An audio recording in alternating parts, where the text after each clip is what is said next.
How about that? Is that good? Just a bump. That pretty much shut it off. Oh, did it really? There you go. That's good. Leave it alone. And you still have it in both ears over there, right? Hello? Hello? I don't know. I'm deaf in one ear and blind in the other. Basically, yeah. I can hear you. Okay. That's all that matters. Screw everything else, yeah. Definitely we're blind in the other, yeah. This guy right here. That's it. No, that's all that matters. You're the main thing. You're the main course on this buffet of horse stuff, so.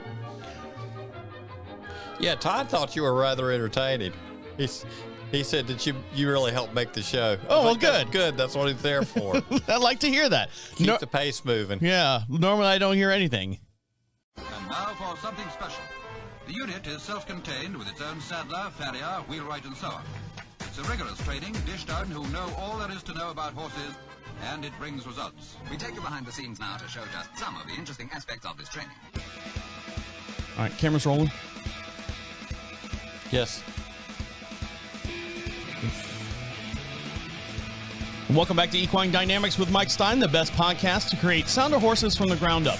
Mike Stine is a registered journeyman farrier with an APF 1 accreditation. On this week's show, Mike returns from Cincinnati, Ohio from the International Hoof Care Summit. We'll talk to him about that as well.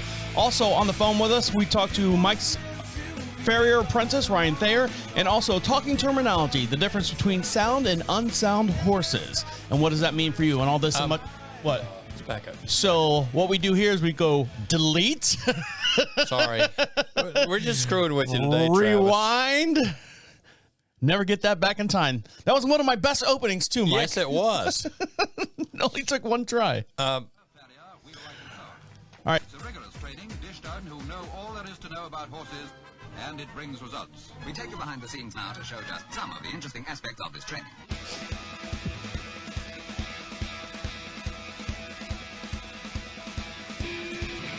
Welcome back to Equine Dynamics with Mike Stine, the best podcast to create sounder horses from the ground up.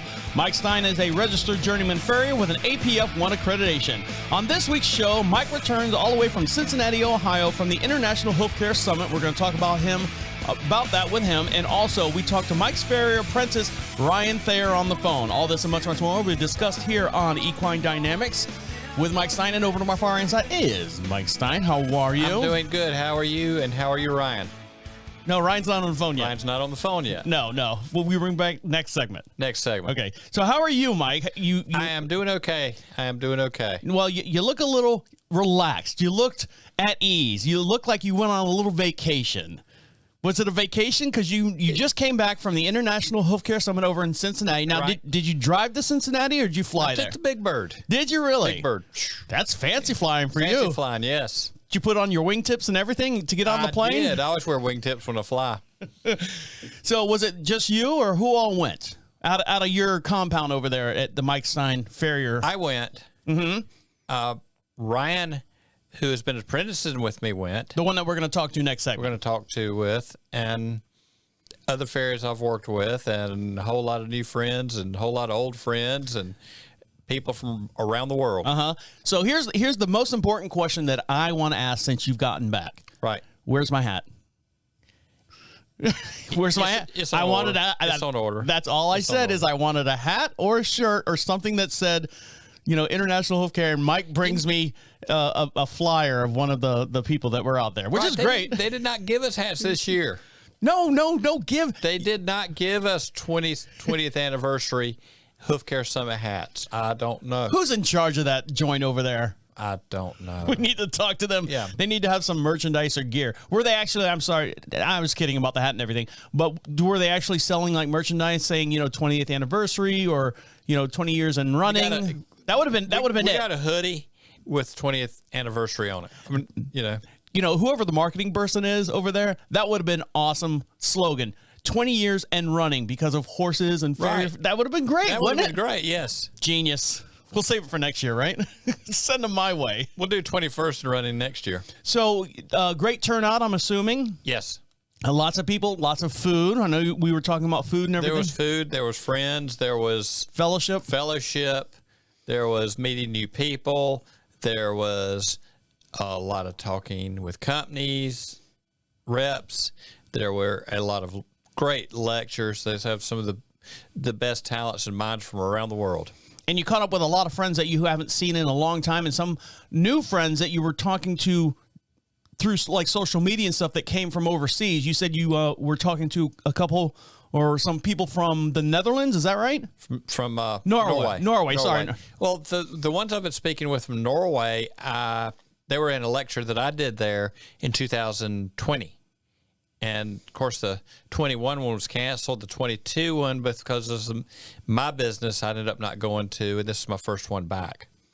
So did you actually meet them? Or Yeah, we did make contact, exchanged some emails, and going to see where this goes in the future. That's amazing that someone from Norway would fly all the way to Cincinnati, Ohio. You know, you ask anyone in Europe, anywhere, you know, like England or Ireland, hey, I'm going to America. Oh, where are you going? And they would say Cincinnati, Ohio, and they would go, where?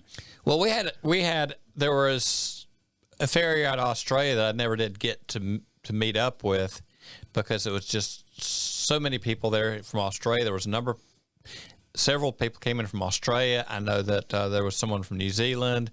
I know there were people from Germany. I know that there was a vet farrier that I know from Poland there. I mean, people come in from around the world. Now, did you meet anyone from New Zealand that was acquitted or not acquitted? That knew Ray Morris? Yes, there is a farrier from New Zealand who is working for Rood and Riddle in Kentucky, who, when he was a kid, knew Ray Morris because Ray built saddles for his dad. Is working ranch saddles. And don't forget, for every podcast we do, we have a matching video as well. And the Ray Morris that we're talking about is the one who is massaging and saddle fitter, but Stuart Muir, and I have a hard time with his last name, that works at Rood and Riddle, knew Ray when he was younger. And you can see those videos. Go over to YouTube as well. Make sure you like, subscribe over there. Anything big, exciting that you took away while you were there? Well, I saw some, with some of the shoes that were made, some things that I had worked with in the past or made attempts at, and somebody has worked out the bugs on a few things I had problems with. And there's always a lot of new products that were not around. A lot of the stuff was not around when I got started. And makes it a little easier to do some things. Now, we still figured out how to do things, but we built a lot more stuff. So a question that I have, when you have a hoof care summit, right, and they have like all these breakout meetings and group activities, did they actually have a horse there to where you could actually work on it, or was it? Well, this is video. If they have a horse being worked on, it's done on video. Okay. And there will be plenty of that, but there's anatomy, there's physiology, there is, you name it, radiographs. I just don't know if someone like brought a horse with them. All right, here's the horse. There's new turfs and how that affects mechanics of the horse because of the different types of turfs and surfaces they're working on. The research is being done on that sort of deal. Pressure plates, testing, you name it, is there. All right, guys, we got a big show to get into, and Mike is so excited to be back. He's got a whole bunch of knowledge that he learned over at the International Hoof Care Summit over in Cincinnati, Ohio. He's back to tell us all about it, and we'll bring on the phone with us Ryan Thayer, his apprentice, who also accompanied Mike Stine out there to the Hoof Care Summit. Stick around. You're listening to Equine Dynamics with Mike Stine. He'll be right back. I'm here. Mike, you okay? Yep, got it. Ready? Ready. Ryan, you ready? I'm ready. Okay. Welcome back to Equine Dynamics with Mike Stine. He was the official farrier of the 2018 World Equestrian Games. And don't forget, if you'd like to ask Mike Stine an actual question, go to equinedynamics.com. At the top of the page says contacts. Fill out that little form. Ask him a question. We'll answer it here on the air. And make sure you put a return address in there somewhere. And Mike will send you out some free swag and stuff. We have some stickers, a couple magnets, a couple buttons left over from the trip. Couple. Yeah, I'll have to reorder those much. as well. And make sure you like him over on Facebook as well. Search for Equine Dynamics Mike Stine, and also on YouTube. Big movements over in the YouTube world. A lot of subscribers, a lot of views on your videos that we're putting out there. So we appreciate everyone that shares and likes and does all that. So make sure you're part of that as well. And over to my far right side is Mike Stine. How are you? I'm doing good, Travis. How are you doing? I'm doing well. Now on the phone we have your apprentice, and this is Ryan Thayer. Ryan, how are you?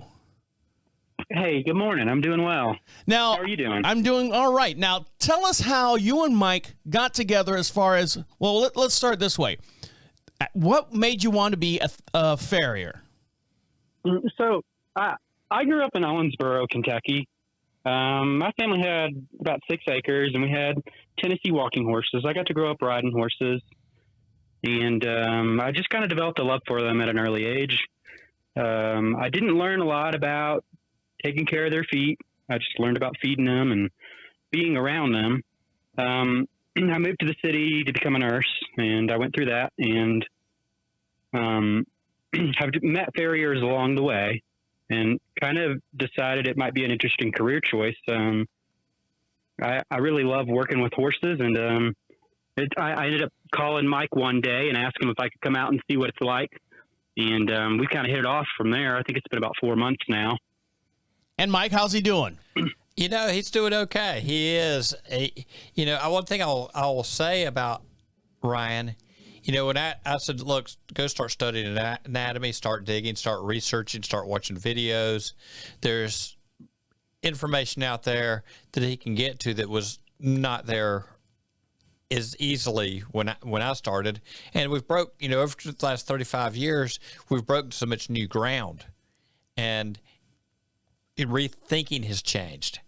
And so he has exposure to that. Now, Mike, you went to a university to study farrier or equine or the biomechanics of a horse. Well, I went through a farrier course that was through a community college. That's what I meant to say. Yes. And that was pretty basic as far as trimming and shoeing. Now, as far as studying the mechanics, that was probably more Tony Gonzalez, who has passed away in 2000. He wrote a book, Proper Balance Movement, A Diary of Lameness. And working with like Jack Miller, with another of other farriers, Big Bird, who was actually Bob Peacock. I spent a little time with Bob, and numerous clinics over the years. Now, Ryan, you are a full-time nurse. You have a full-time job, I guess I would say, right? Yes. So how do you have a family, I'm assuming? I have a wife and a golden retriever. Oh, do you really? Oh, God, that's worse than having 3 kids all at once. I'm not sure. So when you have your home life and your full-time job, how do you fit in all the other equine stuff? I mean, you've got to be running around, with your head spinning. As a nurse, I got the luxury of working 12-hour days. I guess you could call it a luxury. Some days I dread it. But I got 4 days off every week. Oh, nice. So even though I put in longer days, it gives me more days off. So on those days off, I find time. Okay, well, that makes sense. With Mike. We can at least get a day or two in there to take them out and abuse them some. Now, Ryan, this was your first summit, I'm assuming.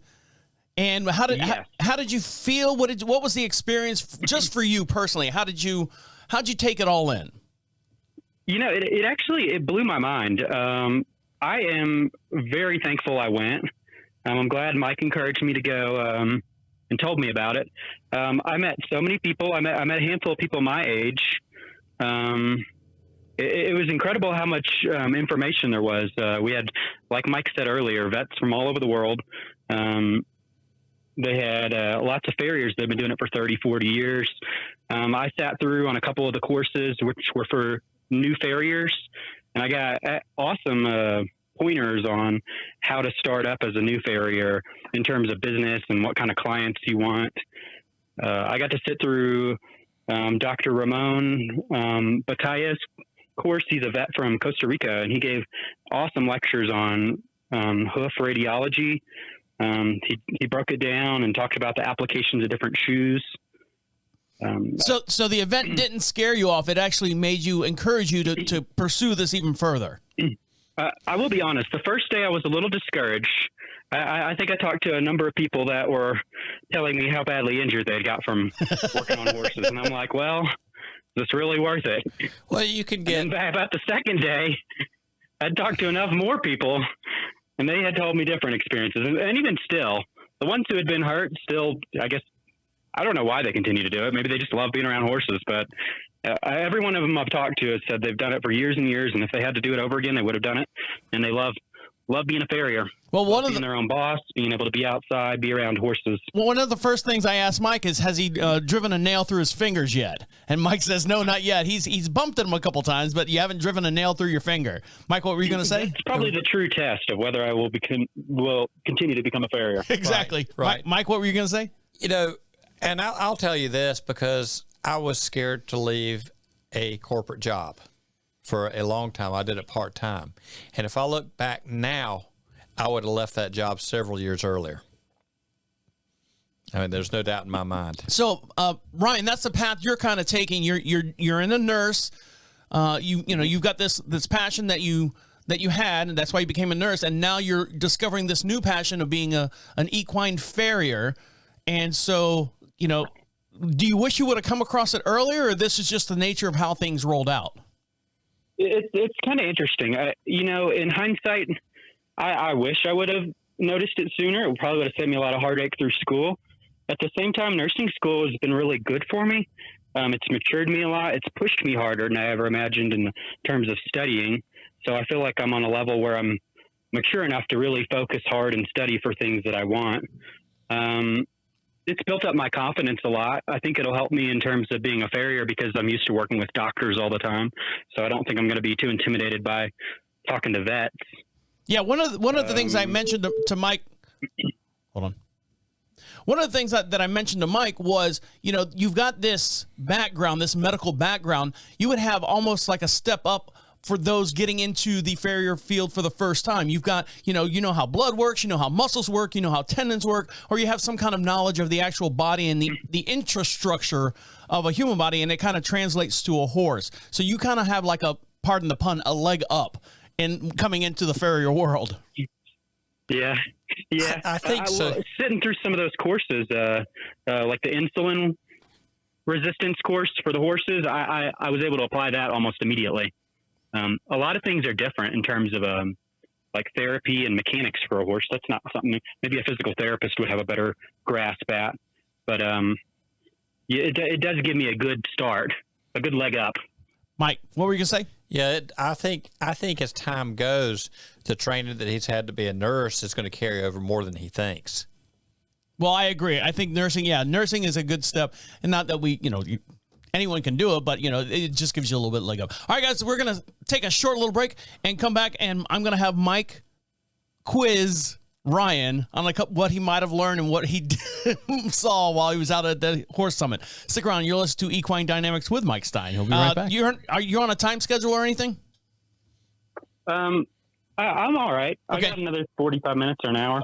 Okay. Yeah, because we probably have another 30 minutes of stuff to do in between breaks and stuff. So if if you got 30 minutes, that's fine. I don't want to keep you from anything. Yeah, we're fine. Mike, I don't care if you got anything to do. Yeah. I'm useless. Yeah. All right, welcome back to Equine Dynamics with Mike Stine. He was the 2017 American Eventing Championship Farrier. And don't forget, for every podcast we do, we have a matching video over on YouTube, and you can see me waving to Mike waving to me, and on the phone with us also, you can see a picture of Ryan Thayer, Mike Stine's apprentice, farrier apprentice, that he's been hauling around in this truck and teaching the ways of creating sounder horses from the ground up. And over to my far end side is Mike Stine. How are you? I'm doing good, Travis. How are you doing? Doing well. And on the phone with us, we have Ryan Thayer. How are you? I'm doing good. Now, Mike. Good morning. Now, Mike, you and Ryan, you didn't take the same flight over there to Cincinnati, did you? No, I took the big bird. He drove. Oh, he drove. So he probably had a little shorter trip to go. Now, once you got there, you guys met up and you hit the town. Yeah, wide open. Closed down all the bars. Two guys out on leave hitting the town. Yeah. So you went to the fair. Go ahead. No, but me hitting the town big till I passed. I turned to a pumpkin by 9 o'clock. So there you go. So you guys went to the International Hoof Care Summit. International Hoof Care Summit, and I spoke with Ryan a bit because Ryan had gone home for a little break to visit family in Kentucky. And so that put him close. So he drove in, and we met on the Tuesday morning, and he started talking about different things to go to. What was the first thing you guys did when you got into the summit? Said, hey, how you doing? Ryan, what was the first thing you did when you got to the summit? Well, I got there around 10:30 in the morning, and I sat in a lecture room. They had hands-on where you could go around and look at different tools and products, and I just kind of started talking to people and now did you out when the schedule was for the day. Did you and Mike go to the same classes and stuff, or were you basically on your own and Mike was on his own and you guys just kind of met up during the day? Kind of 50-50.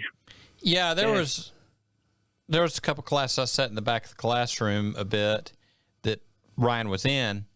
I was very involved with the fact that I'm now an IAPF board member. And congratulations on that. And so that ended up changing direction a bit, more involved in setting up booth contacts in the marketplace, all that sort of deal. All right, Mike, so now's your chance. Now's your chance to say or ask Ryan all the different questions. You know, what did you think about this or anything, his feedback on to you. Ryan, talk to Mike. Don't talk to me. Talk to Mike about you. Yeah. What were some of the big highlights as far as lectures and what all to you? I know that we had some discussion. You were talking about Ramon and the x-rays and worried about it being over your head. And I kind of told you get in there because if you don't, it will always be over your head.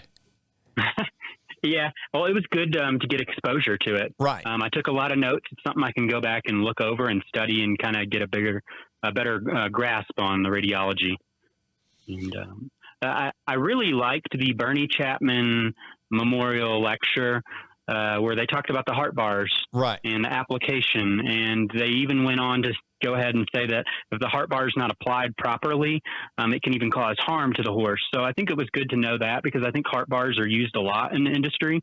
And it just kind of prods me to make sure I understand the application of the heart bar even better before I potentially use that in my own practice. Right. And, you know, I do not personally use a lot of heart bars. I'm not going to say that I never do. And you seem to see a little bit of more. A lot of things go in cycles. Like Bernie he did not invent the heart bar, but he kind of reinvented the use of the heart bar, and it's kind of been the big thing on the front that has died off, and then it's come back. And everything that's done out there tends to cycle. And you do need to understand how much pressure you can and cannot apply with them, and what is appropriate to apply, to add positive pressure or not, if you're going to use them. And that Bernie, I did have the chance to have a sit down with as a young farrier. Kind of took me off the side, and I'll tell you what Bernie did. And this was one of those things that's kind of, I think back, it meant more to me than I knew at the time. He said, I can talk to you about all the great things I've done, but I'm going to talk to you about all my screw-ups. He said, you're going to screw up. You're going to run into problems. You're going to upset people, but don't be scared of going after tough situations, because a lot of people never get there because they're scared of it.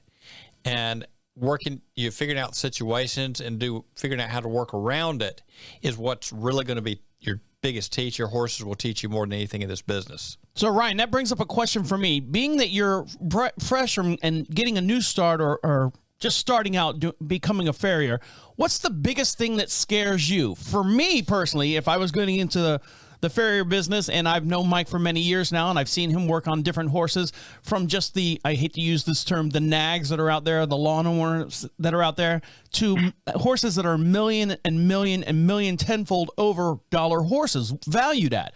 I would be afraid to work on those horses. No, just give me this one over here, the cheap one to work on. What is something that scares you to death working on these horses? I think knowledge is kind of the key here.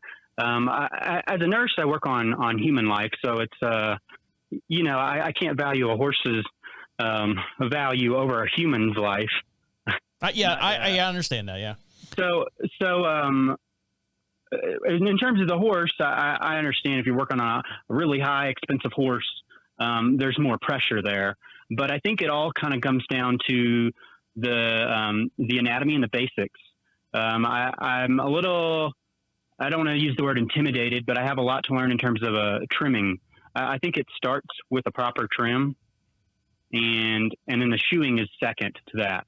But you can do a good job shoeing, but if you don't set the trim right and you don't work with your vet and the X-rays, you might be doing more harm than good. Go ahead, Mike. Yeah, he's very right about that. It's like if you can't get that foot prepped, take care of pressure problems, take care of twist, the shear, the flares, the whatever's going on, and you apply steel to it, it's like building a house and you haven't got a good foundation. You've got to have the foundation right. Now, I'm sure this was probably discussed somewhere out at the clinic as well. Many times. I'm sure. Many times. And, as far as the price of horses, somebody told me something early on, Greg Coates that we had on. He said, you get worried about that. You'll get tense. You'll make a mistake. A horse is a horse. Mechanics are mechanics. And like Ryan says, you got to get to your basics, and no matter what you're doing, never cut corners on your basics. And it can be whatever the price is on a horse. A horse is a horse. You got to consider their job, their living environment, what their use is. Can someone ride on the horse? And it doesn't matter if it's a $500 horse or $5 million horse. Like mine. Yes, like your $5 million horse, because that's what they're going to cost you by the time it's done. So they're worth every penny of it. Tell me about it. I got 2 of them out there. All right, guys, stick around. We're going to take a short little break and come back. You're listening to Equine Dynamics with Mike Stine. He'll be right back. Ryan, you okay? Yeah, I'm good. Mike, you okay? I'm good. Are you sure? I am magnificent. I'm sure as he drinks his coffee over there again. My half-calf coffee, I've been taking the half-calf. It's wrong. Welcome back to Equine Dynamics with Mike Stine. He is now a licensed thoroughbred farrier through the Kentucky Horse Racing Commission. And don't forget, if you'd like Mike Stine to perform a clinic at your location or your event, go to equinedynamics.com. At the top of the page says clinics. Fill out that little form, and Mike will schedule you in and come out to your location and talk everything about the biomechanics of horses. And if you're there as well, make sure you get yourself something for free. Fill out that contact section. Section. I was like trying to figure out where I was going from there. Figure out, sign up for that section and put your question in there, and Mike will send you out some magnets, some stickers from the show, just to say thanks for being a part of the show and supporting us as well. And over to my far end side is Mike Stine. How are you? I'm doing good, Travis. How are you doing? Doing all right. And on the phone with us, Mike Stine's farrier apprentice, Ryan Thayer. How are you? I'm doing well. Hey. Now, Mike, you were saying something that you are now officially the AFPF. I'm sorry, the IA. Hold on, let me try again. PF. You were saying that you are now the IAPF board member. I am a board member, yes. And so that was the big announcement that they had at the summit? Right. It's official at this point, and we formed functions as IAPF board members. And, we had Todd and Lester. Todd is the president, Lester's treasurer, on an earlier show. Now, yeah, hold on. Let me switch cameras here, because I think I've got a picture of you and Todd together. So let me, give me one sec while I switch screens. Let's go here. Not that one. That's not Todd. Nope, that's not Todd. So don't forget, for every podcast we do, we have a matching video. You can see this in real time. These are some of the pictures from the Hoof Care Summit. That's Todd. There's Todd on the right-hand side. There's Mike on the left-hand side. Right. And that's Todd Centorio. Yes, something like that. Centorio. He is officially the president of the IAPF at this point. Well, congratulations to Todd, and congratulations to you too as well, Mike, for being elected to the board of the IAPF over at the Horse Care Summit. Well, it was elected a while ago. This is the Care Summit. Yeah, this is the first time it's been announced that you're part of the board. Right. Everything's official at this point. Go ahead. Now, during all this, there were people rejoining. There were new members. Ryan has decided to join the association. Now, Ryan's your apprentice that we have on the phone. Yes. And what this association is built around is educating yourself throughout your career. It's not take one test and you're done. They want to keep a higher standard on farriers doing further ed through your complete career. If you've been doing it 20 years, 30 years, 1 year. And there's a lot of access to information through this, and also access to, it's like sending him to clinics. Ryan had talked about possibly getting into racehorse world, and he got to go sit down with and listen to at a clinic. One of the guys is I'm going to draw a blank, one of the top racehorse farriers in the country. And I said, look, if you want to talk racehorses, talk to him. And, you know, these guys are members. If he decides he wants to go that way, I said, look, we can set you up with him to go out with his crew and see what it's really like and learn from the best. But that opens up a lot of people, a lot of information, and a big network where if he has questions, you have a place to go ask questions. And, you know, I do the kind of work I do. There are people in other parts of the country that see and do work with types of horses that I do not work on. And there you go. So as a young farrier, what does this mean to you? What's the first thing on your mind, and how are you going to approach this whole deal with IAPF to help it really grow you as a farrier, grow you as your knowledge and skill level and confidence? So Ryan, you're part of the AFP. I'm sorry, IAPF. So Ryan, you're part of the hold on. Yeah. So Ryan, you are now part of the IAPF organization. Is that correct? Yes, I just joined at the summit. And so, Mike, what was your question for him? So coming into this is a new deal for you. What does this mean to you? How can you see it helping you out through your career? So it looks like it's, like you had mentioned, it's designed around educating and teaching farriers, not just beginners, but as they go through their career. It's like a continuing education course that you would have to do for a lot of other jobs, but it also gives you credentialing, or if I'm saying that right, or certificates. Your credentialing, yes. And I believe it's also got a search bar where other people can look you up as a farrier and see what you specialize in. It kind of helps people navigate to get the specific farrier that they're looking for that works on their specific horse. So it'll be a good education tool for me. Good opportunity to get to meet people, and I'm sure there's a load more information on their website. I'm sure there's a lot of videos and readings that I can dig into as I go along. Now, Ryan, because you're doing this, because you're hold on, I got to switch cameras here. Just make sure I'm on the right screen. Switch cameras. There we go. So, Ryan, now that you're an apprentice and you've been working with Mike for last 4 months now? Yeah. Now, what is your time frame? When do you see yourself saying, okay, I've got my confidence, I've got my knowledge, I've got somewhat of a clientele, if not, some overflow from Mike or whoever that you're working with, in the future? What kind of time frame do you see yourself going, okay, this is what I'm doing, I'm leaving my nursing job and I'm going to do the farrier thing full time? What is your time frame there? So I guess I'll kind of lay it out like this. So where I'm at now, I've gotten exposure, I've gotten motivation and determination for what I'm wanting to do. I can see probably in the next 6 months, based on having to continue to work full time and to work with Mike, probably in the next 6 months, I'll have a lot more solid foundation. Hopefully I can get out and start doing some trims on my own around that time. I plan to stay in North Carolina for another year to a year and a half, continue to work with Mike. But I think Mike's just a world of information. I mean, he's got so much knowledge. He's got so many years of doing it. I could spend a lifetime learning from Mike. So I really feel like it's kind of like, I hate to even consider a year and a half and then think about stepping away because I got such a great teacher. Well, Ryan, that will. Oh, Mike's over there blushing. Really end. You can always pick up the phone, holler at me, and if I can help you out, we'll help you out. Mike always says a lot of times that he's got other farriers that have called him, and he's called other farriers like, hey, I'm stuck in this, and what can I do here?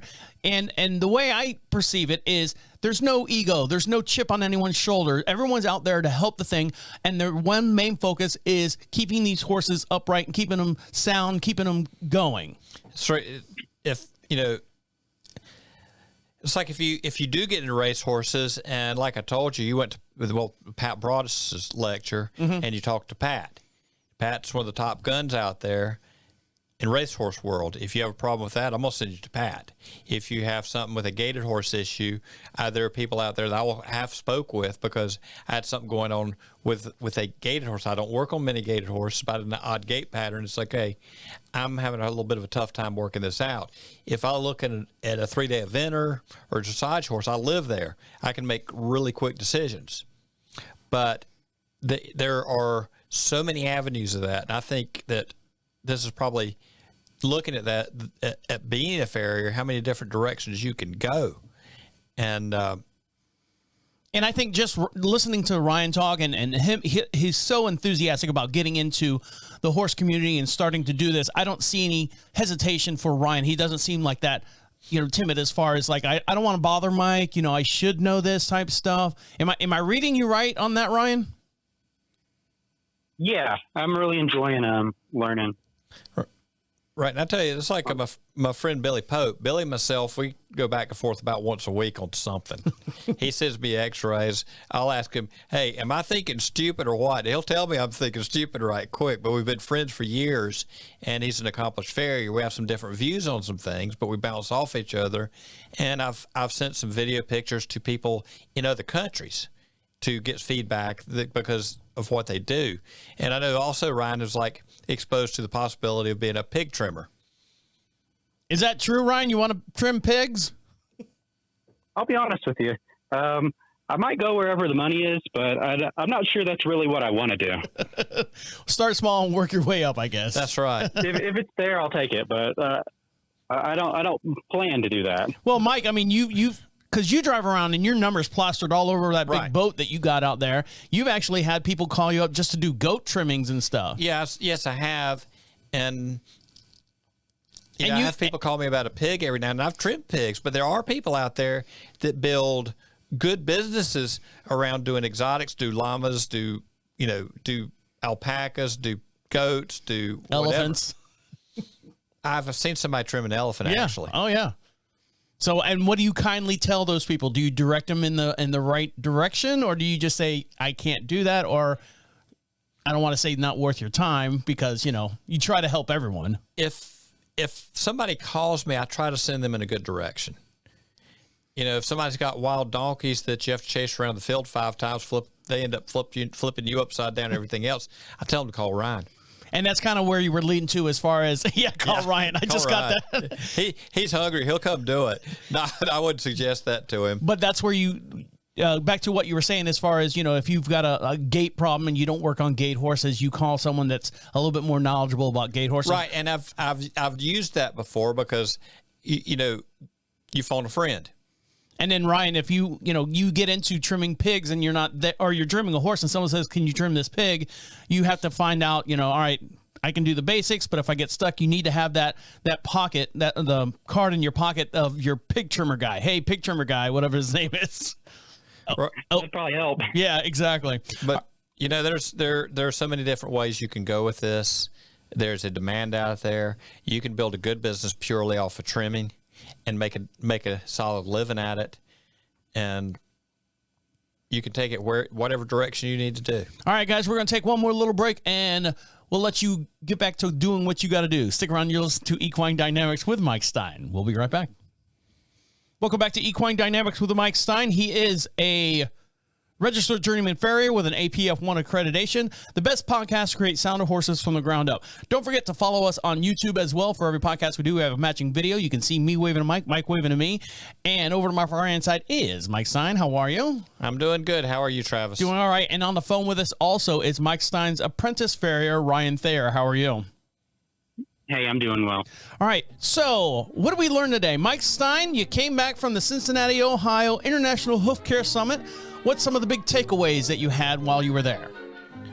Oh, and congratulations for being a new board member of the IAPF Association. Well, in the marketplace, I looked at a few things that have been developed that we're working around some experiments that I have had in the past. And I won't say experiments, but there were ways of getting things to happen with a horse's foot. And people have gone on with that and figured out some ways a little different than what I had done that actually make it better. And also looking at materials that are new to the market. There's so much out there now in what you can apply to a horse's foot, and what's the newest thing that you saw out there that you're like going, wow, that's really cool. I could have used that on this situation. Well, that split toe shoe, I have done versions of that, but there were some issues, and they've done a few things with their version of it that were a little different that would have helped with what I was doing that I did not quite figure out. Also, applications with different type of rocker formats, different type of adhesive shoes, and that sort of deal that, we always did some of those things in different ways with different materials. Sometimes it was a piece of scrap lumber, but we got it done. And on the other end, if everything is something store-bought, it kind of takes away thinking and figuring things out and how can I make this happen, because I know where I want to go with it, and there's not something made to it, so we made to us. But we used to have to build and fabricate a lot more than is necessary now. On the other end, you start losing some of those skills, which really in the long haul will really hurt the business, because on a certain level you become limited. All right, Ryan, and what was your impression about the International Hoof Care Summit? What was your biggest takeaway as well? I thought it was awesome getting to see all the different vets and the farriers and listen to their stories about how they've been working on the horses for years. There's a lot of in-depth lectures, and I really liked Chris Cox's lecture on the horse safety. And he gave a lot of good pointers, especially as a new farrier, on how to handle the horse safely. I think that's probably good for all farriers to know at any point in their career, but especially as a new farrier. And you did get to meet your neighbor, not far down the road from you, Doc Redden. Oh yeah, I got to talk to him for a little while. They got a pretty incredible business. Well, I'm glad that, Ryan, you were able to go out there and enjoy this. Is this once a year that the Hoof Care Summit? Once a year. Once a year, and is it always in Cincinnati? Or does it bounce around? This was the last year of the contract in Cincinnati. It may be there. It may be moved somewhere else. They haven't decided yet. Okay, so I'm glad that you were able to go and to team up with Mike, and Mike can see it from a veteran standpoint, and you get to see it as a novice standpoint. And I'm hoping that it encourages you and doesn't scare you away from the business, because it sounds like you're enjoying it and you're really getting into it and getting your hooks in there. Yes, that's true. I think either way I look at it, I'm either doomed to deal with crazy people or crazy horses. And it's probably more of a lateral move than it is a promotion. And sometimes those horses have crazy people connected to them. Yes, that would. So I guess it's a lose-lose. That's sort of the harder thing to deal with sometimes over the course of owning horses. Yes. I know. Believe me, my wife is the horse person. I'm the simpleton. I go out there and feed the horses and make sure their blankets are on and off, and that's basically it. I fix the fences when they break. She goes out there and she does all the training and all the dressage riding and stuff. All right, guys, on that note, don't forget to follow us on YouTube. That's Equine Dynamics Mike Stine. Make sure you like, subscribe, and share us as well. Follow Mike Stine over on Facebook. And if you have any questions for Mike Stine, go to equinedynamics.com. And if you have any questions for him, filled out the little form, put a return address. We'll send you out some free magnets and stuff. And also, if you like Mike Stine to perform a clinic at your location or event, there's a little form there to fill out, and Mike will pencil you in and get out there as soon as he possibly can. On that note, from Ryan Thayer on the phone with us, and Mike Stine over my far right side. Have a good day. Thank you for being on, Ryan. Yeah, thank you for having me. My name is Travis saying see you next week. And we're clear. All right. Thanks, Mike. Mike, put your headphones on. Hold on. Mike took his headphones off. All right. Go ahead, Ryan. Say that again. I just said thank you all. Well, thank you. All right, Ryan. Sound good? Yeah. Well, thank you, sir, for being on the show. I look forward to having you here in the studio and getting to know you a little bit more as you and Mike continue this journey, okay? Cool. I'm looking forward to it. Thanks, Ryan. All right. Thank you. Bye. You have a good week. Yep. Have a good one. And he's gone. There you go, Mike. Okay. You happy with that? I'm happy with it. Sorry if I was screwing you up in there. No, you did not screw me up.